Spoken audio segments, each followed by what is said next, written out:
This video is brought to you by Law Excellence IAS Academy. Dear students, good morning. Welcome to Daily Editorial Enrichment Program of Law Excellence R&D. Let us start the discussion on today's newspaper, that is 25th June 2019. The first article for discussion, it is Basic Needs and Basic Rights. Here the author says, India must recognize right to a minimally decent life so that no person falls below a certain level of existence. This is already been stated by the Supreme Court. When Supreme Court was talking about Article 21, that is right to life, it has clearly stated that it also includes a right to decent life. In this context, the author is saying that India shall have to recognize this right to minimally decent life. So let us further enlarge his explanation. Where can we fit this article? So I can talk about issues relating to poverty and hunger, fundamental rights, and also issues of development. In these three areas, we can understand and fit this article. Let us see the discussion on this. First, we need to understand rights. So, rights are the legally guaranteed instruments to the citizens, which state shall not violate.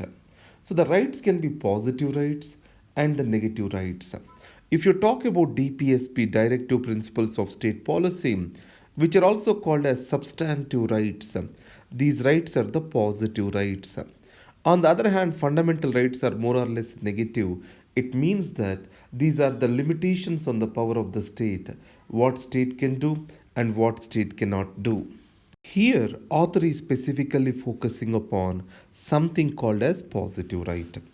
And the rights are legally enforceable. It means that we can go to court and get a legal redressal. So the point we need to remember here is rights satisfies basic needs as an entitlement. To understand this, we need to go through rights-based approach towards development. There is a fundamental relationship between the state and citizen. So in this fundamental relationship, the citizen is seen as a beneficiary and a person who is dependent on the state. But when we consider the basic needs of the citizen as the rights or entitlements, then the citizen becomes a demanding person. Then the state is obligated to provide for those services to the citizen. If the state fails to provide for those services, obviously the state will be at disadvantage or state will be held accountable for its failure. This is what is called rights based approach.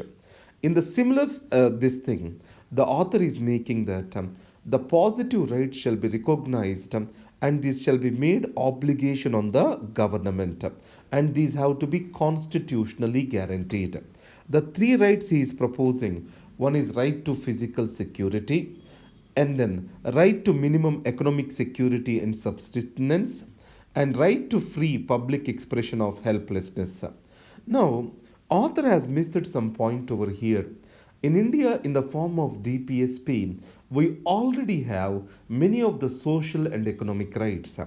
And also, as an extension to Article 21, liberal interpretation to Article 21, it is leading to the expansion of the fundamental rights. It means more and more social and economic rights are becoming the part of political rights through the liberal interpretation of Article 21. If you see a right to education, right to health, right to food, right to work, all these have come into existence because of the liberal interpretation of Article 21. And the second is many of the state governments already recognized right to health as a basic right. Though these are not considered as a fundamental right, they are providing that a legal status. So through legislature, they are enacting right to health, right to education, right to food, right to work, etc. So those are the points we need to remember. And the closing point is this: a rights-based approach towards development and rights-based approach towards entitlement of the basic needs can ensure the accountability of the state to deliver these to the citizens. That is the take-home point. The next article for discussion is sound foundation. So this is related to issues relating to health, education, human resources. In this topic is related to education. Let us try to understand this. If we consider in India, the biggest problem is weak learning outcomes, especially weak foundational outcomes. So, if you compare ourselves with Thailand, Vietnam, or the Western countries, they have a strong foundational knowledge. You can see Acer report or Pradham Foundation report from every year focusing on this foundational skills. So the draft national education policy, it has emphasized on this. It has clearly stated a pedagogy that is called play and discovery based learning. It means the child has to understand something through play materials, picture books, building blocks, puzzles, and through various activities like storytelling, conservations, etc. This is what we call it as play and discovery based learning. And the second is pre-primary education plus first grade and second grade are being seen as a continuum now. It means curriculum and pedagogy, that is play and discovery based learning, is going to continue up to the second grade. And the right to education is also extended to the pre-primary education. That is what is the recommendation made. It means that from third year to 18 years of the childhood, it will be covered by right to education. So previously, pre-primary education was under Department of Women and Child Welfare. Now this is going to be shifted to the Department of Education.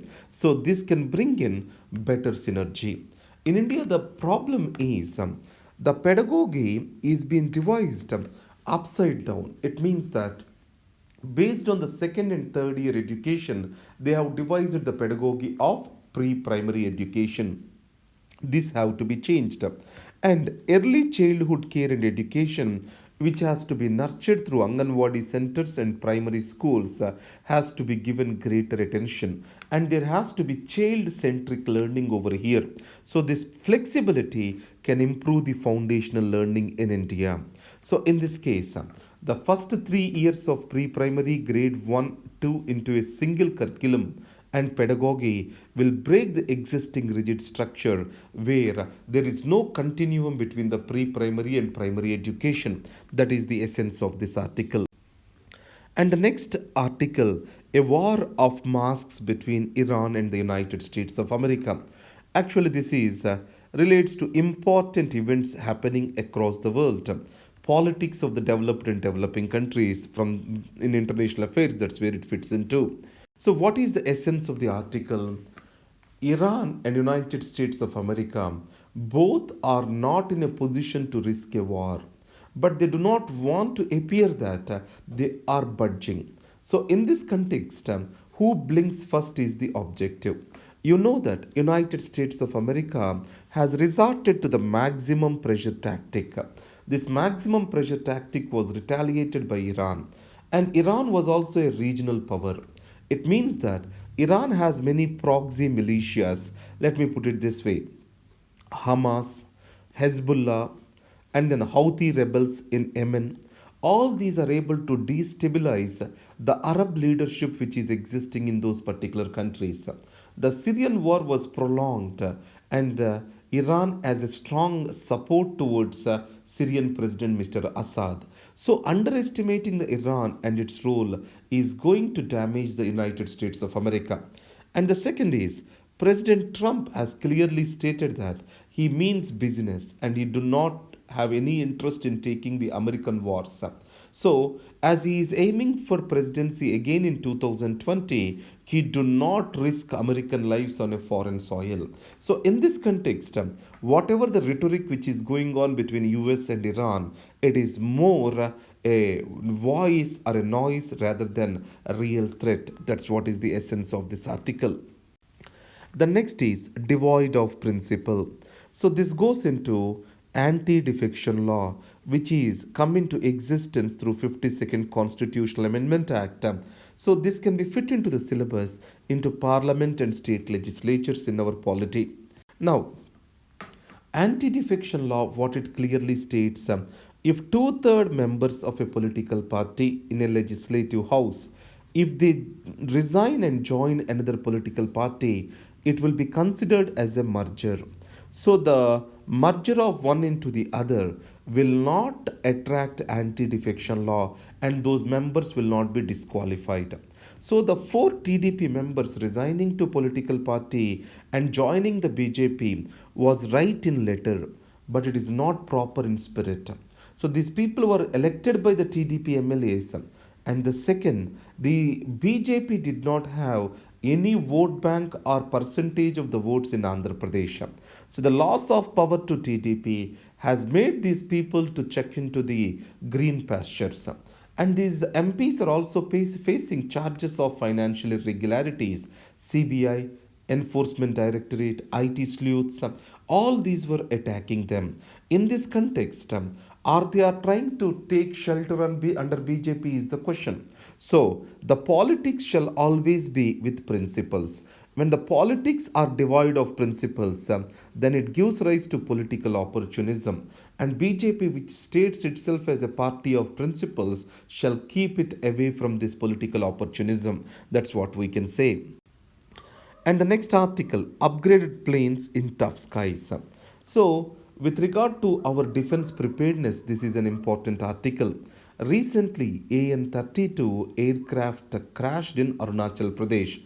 In context, there are two important problems which are highlighted by the author. Our aircrafts more or less are outdated, and Indian pilots are not getting a proper structured training because of lack of training aircrafts. So, as we move from MiX to Sukhoi, there is no intermediary aircraft on which they can be trained. So, we want to replace the existing mix with light combat aircrafts or Sukhoi. But the procurement of this is getting delayed beyond a point. So, because of this, we are continuing using the old aircrafts, extending their service, which is a major reason for the accidents. So, the government shall take a quick decision on this. That is the suggestion over here. The next article is Power Play. Actually, from today, I am covering the Indian Express editorials too. So, this article is related to infrastructure in this topic energy in our economy syllabus. So, here let's understand the problems of energy sector in India. So, India is slowly becoming energy surplus. But however, power blackouts are seen in many parts of India. What is the major reason for this? One is electricity is still the monopoly of certain discom companies, and these distribution companies are facing a lot of losses. So there is a power produced, but the discom's financial health is not in a good shape to buy that power and distribute the electricity to the households. So the way before us is to improve the health of the discoms. For that, Modi government launched a scheme that is called Visual Discom Assurance Yojana, but it also failed to yield the results. The major reason is free power to the farmers and huge subsidies are making the discoms a failure. So, in the place of this, today government has decided to bring in a new company. So, this new company, which is called National Electricity Distribution Company Limited, which is made by the Power Grid Corporation of India Limited and the NTPC as a joint venture. It means, along with the DISCOMs, this National Electricity Distribution Company will also buy the power and distribute it to various users. So it means the state DISCOMs are going to get competition from this national DISCOM. So obviously, competition is expected to yield better results. The second important point which they suggested is separation of content and carriage. It means content is electricity, carriage are the existing distribution companies. So this carriage can be made by multiple private companies. So in this context, privatization of the distribution of electricity will provide the choice to the customer. It means he can choose the private company which he wants, and this particular end to the monopoly of the discoms will improve power quality and also provide better tariff structures. You know that in India, this is what happened in the telecom sector. The same kind of reform where separation of the content and carriage and privatization of the carriage to increase the choice to the customer, that is what is being suggested in this article. Next is time to talk. This is related to Jammu and Kashmir situation. So I like to relate this topic in separatist movements in various states as part of internal security. Let us to understand something here. So when NDA government came to power, it wanted to have a strong armed tactics with the separatists. And also, it took the militarist and police approach to fight the dissidents in Kashmir. So, though it is in alliance with PDP, BJP wanted to have a strong arm in Kashmir. Finally, it led to militancy and rise of insurgency and voice for the separatism in Kashmir. It means that the government policy of using force did not yield the intended results. And the second, the government also do not want to talk with the separatists. So, lack of communication and not providing for any kind of, voice to the Kashmiris is leading to something called alienation. Now, the situation is changing. One is Pakistan is in its dire crisis. Modi government has got the absolute majority, huge mandate, and the separatists are also showing their willingness to talks. In this context, the government also has to extend the olive branch for the negotiations with the Hurriyat conference in Kashmir. The second important point is political vacuum existing in the state is creating space for growth or invitation for various global terror organizations. Recently, it has been reported that a person belonging to ISIS, Islamic State, is been killed in Kashmir. So, the global Islamic terrorism, like Islamic State, can find their way into Kashmir if the political vacuum and dialogue with the people is not addressed. That is what is the concern expressed. The next article, the most beautiful article which I liked from Live Mint, it is a water exchange system could prompt efficient usage. So, this topic can be placed in conservation of resources in our environment. Why in India we are not able to manage water properly? That is the first question. The second, Chennai is going through worst water crisis. What can be the reason for that? If we want to avoid this kind of water crisis in the future, what shall we do? So here, Australia as a best example according to the author. In Australia, water exchanges exist as like our stock exchanges where the shares of the companies are traded. People also can trade water. So in this context, these water exchanges are a market mechanism. Today in India, water management is a centralized activity and water usage do not attract any tariffs. And a person who owns a piece of land also owns the water which is existing underground. So the land ownership of land is connected with the ownership of the water resources. Now, as like the land, let also give water a status of a property. It means that if you have 1,000 gallons of water with you, then you can sell that water in the water exchanges and can make the money. So when water is becoming incentivized as a financial resource, every one of us like to conserve the water, recycle the water, reuse the water. So creation of the water exchanges will ensure the proper incentivization for water conservation. That is what is the essence of the article. So here, the existing condition and future, if you compare, the existing mechanism of water management is centralized. We have to make it decentralized. So property rights were being given to the water owners. So and finally, water or else management has to be given to the local governments rather than to the central government. In a particular local government water surplus exists, it can transfer that water to the another local government and can charge for that. So this is more and more commodification of the water, what is being suggested over here. And author says that this water based market based water exchange system is a successful model in Australia for conservation of water. The next article, the outsider's perspective and wisdom of lateral hiring. So in this is an important topic in governance related to role of civil services in democracy. So here, lateral entry, it means you know that the recruitment to public services is closed after certain age, and then the people from the private enterprise can enter and occupy the public positions. This is what ensures a open civil service. In India, after certain age, civil services is closed for new entrants. So there is no free flow between public sector to private sector and private sector to public sector. So ensuring this free flow of thoughts and ideas can be made possible through lateral entry.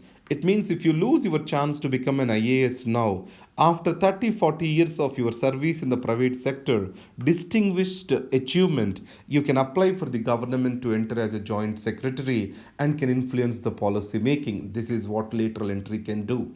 So, if the lateral entry has to be successful, the person who is working with the private enterprise shall come with new ideas.